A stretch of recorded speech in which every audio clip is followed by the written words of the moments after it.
Hi, I'm Josh Curvin. Welcome to another Death Battle prediction video. But first, Cell vs. Ragna. Well, basically, all was as it should be, and I really liked this one, actually. The battle was fantastic, and it was actually one of the first times where the battle itself at the end of the episode reflected the sheer stompy nature of the matchup itself. It was short and sweet, though some people were complaining about the 2-minute fight length. Though this isn't even nearly the shortest fight they've had. Like Yoshi versus Riptor was about 45 seconds long, so this is plenty. Definitely didn't mind that much, and one-shotting the Black Beast, well, something that Gear Form Soul would be fully capable of, was probably done because of the extremely limited assets in terms of the sprites. There weren't very many Black Beast or Gear Form Soul sprites, so I'm pretty sure they used Maple Story assets for that one. Overall, though, the fight was as expected, and then we get this shit dropped on us. So, Toph versus Gaara. At first, this fight was being looked at as yet another horrendous curb stomp of a match, something I was extremely displeased with given my love for Avatar and overall dislike for Naruto. I watched it when I was younger, but jumped ship pretty early on. Now, since being announced, there have been several things brought to my attention that sway this fight into being a shred more feasible. So let's start off right away. They'll be stating both stats at the same time to show the comparison. First off is strength. I'll be including their respective abilities in this because how hard Gaara and Toph can punch really doesn't matter in this fight. Toph's best strength feat is slowing down an entire library from being brought into the ground. This feat was sized from pictures of the One Shitong library and is over four times the size of the Taj Mahal. It's actually really impressive because she holds this place up for like a minute or two, maybe even a little bit more.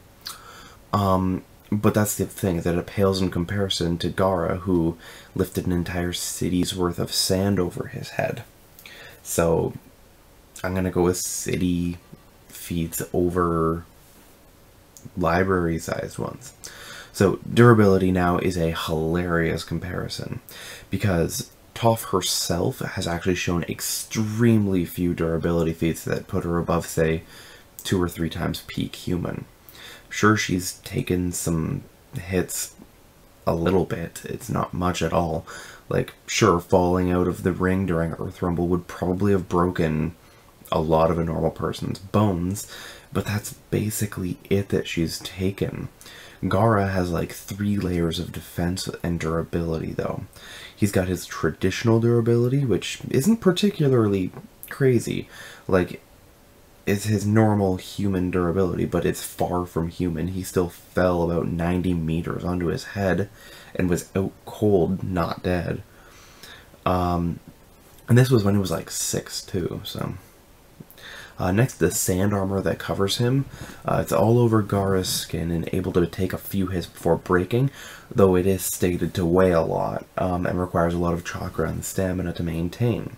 Lastly, he has the sand shield, an automatic barrier using sand holding his mother's soul. The sand is fast enough to stop Sasuke's Amaterasu, which literally lights whatever he's looking at on fire. And it's also strong enough that it can block attacks that crush rocks and just cut through trees. The comparison here should be obvious. Toph just never got hit in Avatar, so she has absolutely no durability feats. Speed's a weird one because, as usual, Death Battle probably won't be using the standard accepted speeds for these fighters based on, like, versus battle sites, where Toph would probably be, like, maybe lightning timing, and then Gaara would be massively, massively hypersonic, like, probably almost quad digit, because power scaling up the wazoo for both of them, basically. So what they're going to be going with here is instead their perceived speeds. So instead of being massively hypersonic, Gaara is going to be extremely slow, weighed down by his armor and his fighting style of just standing there and letting the sand fight for him. Toph, however, can still use her earthbending to make small hills move and push her along at probably car speeds about, so it's not too huge of a difference there. So now we are only left to compare their methods of attack. Toph's earthbending is a versatile, accurate, powerful form of bending, able to control and detect Earth, even if it's not on the ground. This has been shown several times, such as when characters would be in the air during their Earth projectile attacks, and she would still be able to detect and react to the attack. She can create pillars, spikes, projectiles, rifts along the ground, and much more. Her metal bending is also a useful form of attack, which she does by manipulating the earth in the metal, meaning pure metals cannot be affected by her. With her metal bending, she can create armor, tear metal apart, and she's capable of bending any metal she can see, like figuratively anyway. Though that said, her range of seismic sight is still extraordinary, and her seismic sense as her main method of sight, giving her massive awareness over the entire environment around her, from seeing ants 20 meters behind her to seeing tunnels underneath the ground. She's able to react to and see things many people could not, and this is all given that she's blind. Apart from this, her assorted abilities are heightened senses, excellent acting ability, and sand bending. Though originally pretty inept at sand bending, she later improved massively, capable of creating a miniature replica of Ba Sing Se, which is the capital city of the Earth Kingdom.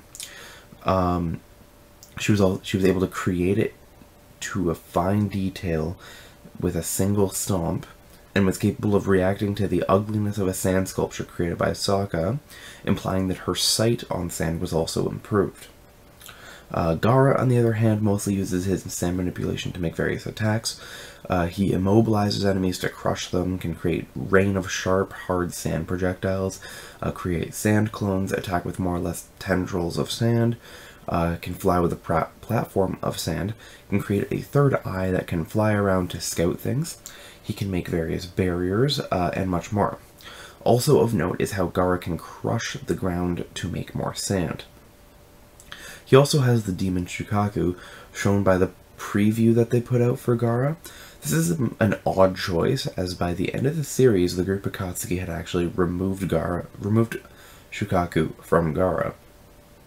I suppose this is to show Gaara in his prime, but he actually has numerous feats after that removal, making his inclusion slightly pointless. Gaara also has his father's gold dust, though, which he can use similarly to his sand, though due to the weight difference, doing this drains his energy far more quickly. I don't see too much reason for him to use the gold dust here, because its only real use is against high temperature enemies, or those with similarly done sand abilities, and using the gold dust against Toph's sand bending is extremely pointless, as the extra strain he receives in using it is matched by her extra strain in moving it. Now, with all said and done, there's quite a few points that have been brought to my attention. First off is Toph's ability to bring up dust to blind her enemy. This would give her cover while still allowing her to see Gaara. Then there's the fact that while Gaara is more powerful, he spreads his abilities out over an area of effect.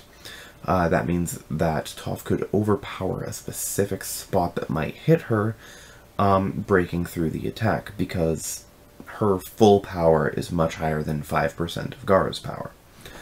I've heard talk of her earthbending sealing his gourd to stop the automatic defense, of her bending pushing his own defenses through his chest, of her ability to detect when he starts doing any shenanigans to the ground underneath her. She can also maintain awareness of his sand even in the air, and can detect which version of Gaara is the sand clone and which is real. However, for every special ability that Toph can counter, the fact remains that a single standard attack from Gaara will entirely cripple or kill Toph. Her durability is just too much of an issue in this fight, and if she gets into a tug-of-war over some sand, that is not a fight she can win. Though it's less one-sided than I initially thought, Gaara should undoubtedly win this fight. If Toph somehow wins, it will likely be because of her bending through his defenses when he's trying to turn into the Shukaku full form, which he has to go to sleep to go into. In fact, that might be the main reason why they're including it. Who knows? Overall, I really will be cringing throughout this fight, as it's going to be very tough to watch Toph die. I just hope that she's going to be given the respect that she deserves from Wisdom Boomstick. So, I'll see you all next time. Until then, have a good one.